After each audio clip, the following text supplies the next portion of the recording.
বিরোধীরা তো অনেক কথাই বলেছে।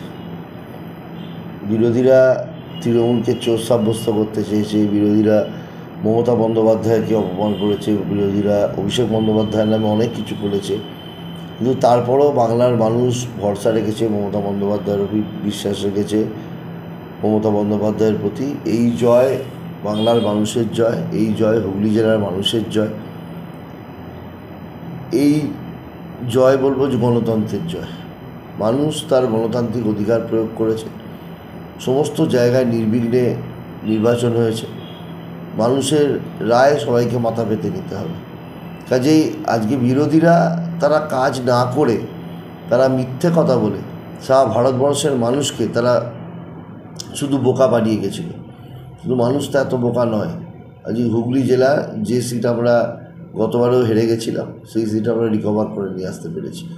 মানুষের আস্থা, ভরসা, বিশ্বাস তৃণমূল কংগ্রেসের প্রতি আছে বলে, মমতা বন্দ্যোপাধ্যায়ের প্রতি আছে বলে এটা সম্ভব হয়েছে। আমি ধন্যবাদ জানাই এই জেলার সমস্ত নাগরিককে, যারা এই আস্থা ভরসা রেখে তৃণমূল কংগ্রেসকে প্রার্থীকেই বিজয়ী করেছেন এবং তাদের কাজ করার সুযোগ করে দিয়েছেন। তার জন্য ধন্যবাদ জানাই। যেভাবে আমাদের বাংলার উন্নয়ন হচ্ছে, সেইভাবেই জেলারও উন্নয়ন হবে এবং দৃঢ় বিশ্বাস। কেন্দ্রীয় বঞ্চনার বিরুদ্ধে আপনারা বারবার সরব হয়েছিলেন, তো সেই তারই কি প্রতিদান সাধারণ মানুষ দিল ভোট বাক্সে? দেখুন, সে তো অবশ্যই। কেন্দ্রীয় সরকার তো যে কথা বলে ক্ষমতায় এসেছিল, সেই কথা একটাও তারা রাখতে পারেনি। না দিয়েছে 15 লক্ষ টাকা, না দিয়েছে বেকার ছেলেদের চাকরি, না বেড়েছে কৃষকদের আয়, কোনোটাই হয়নি। কালো টাকাও নিয়ে আসতে পারেনি। কাজেই শুধুমাত্র মিথ্যে কথা বলে ভাওতা দিয়ে ক্ষমতায় থাকা যায় না। তারপরে প্রতিনিয়ত জিনিসের দাম বৃদ্ধি, প্রতিনিয়ত পেট্রোলের দাম বৃদ্ধি, গ্যাসের দাম বৃদ্ধি। কাজেই এটা মানুষেরও একটা মানে জীবনযুদ্ধে তাকে অনেক লড়াই করে রোজগার করে তাদের চলতে হচ্ছিল। কাজেই মানুষ বুঝেছিল যে এই সরকার না থাকে, আগামী দিন এই সরকার যদি থাকে, আগামী দিন আমাদের মানে আরও দম বন্ধ হয়ে যাবে। তো যাই হোক, আমি ধন্যবাদ জানাচ্ছি যে তারা দেখেছে একমাত্র নেত্রী মমতা বন্দ্যোপাধ্যায়, একমাত্র অভিষেক বন্দ্যোপাধ্যায় যারা এই বঞ্চনার প্রতিবাদ করেছে। আজকে কেন তাদের প্রত্যাখ্যান করলো বাংলার মানুষ, এটা তো বুঝতে হবে। কেন হুগলির মানুষ প্রত্যাখ্যান করেছে ভারতীয় জনতা পার্টি, এটা তো বুঝতে হবে। যে আজকে 100 দিনের কাজ করে যারা দীর্ঘ 2 বছর ধরে তারা টাকা পায়নি, সেই টাকা মমতা বন্দ্যোপাধ্যায় ফিরিয়ে দিয়েছে। কোথায়? সেদিন আন্দোলন তো কোনো বিজেপির নেতা করেনি। সেদিন কিন্তু এই মমতা বন্দ্যোপাধ্যায়, অভিষেক বন্দ্যোপাধ্যায়ের নেতৃত্বেই আমরা আন্দোলন করেছিলাম। সেদিন এই 100 দিনের কাজের টাকা যারা পায়, তারা কিন্তু মমতা বন্দ্যোপাধ্যায়, অভিষেক বন্দ্যোপাধ্যায়ের নেতৃত্বেই আন্দোলন করেছিল।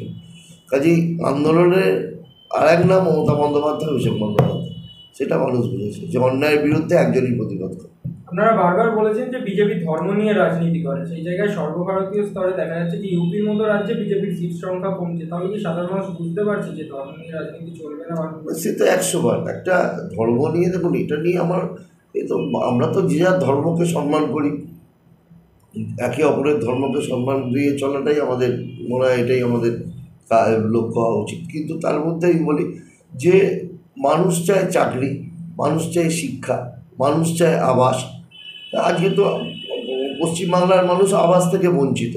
আবাসের টাকা তারা বন্ধ করে রেখেছে। তারা যে দুবেলা দুমুঠো খাবে, সেই টাকা 100 দিনের কাজের টাকা তারা বন্ধ করে রেখেছে। তারা কাজ দিচ্ছে না, তারা টাকা দিচ্ছে না।